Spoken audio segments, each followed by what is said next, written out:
নিয়ে যাও মালা, ভোরবেলায় ফুল ফুটবে, কুঁড়িতেই ছুঁচ ঢুকিয়ে মালা বানিয়ে ফেলেছে।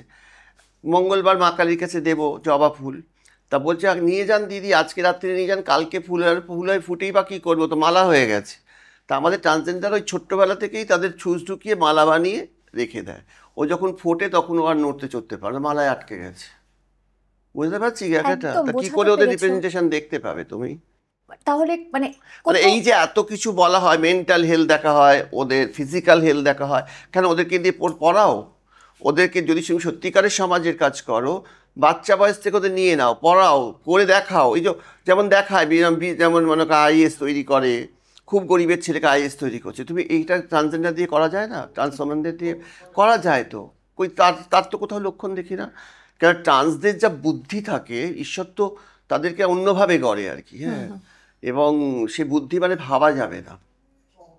শরৎচন্দ্র নিজের লিখতেন অনিলা দেবী ছদ্মনামে। হ্যাঁ, তা একদম। রবি ঠাকুর বলছেন আমার অন্তঃপুরচারিণী এক নারীর কথা। হ্যাঁ, তা সেই কথাগুলো তো আমরা পড়ি। রবি ঠাকুরের গান তরুণ মজুমদার নায়িকার গলায় দিচ্ছেন।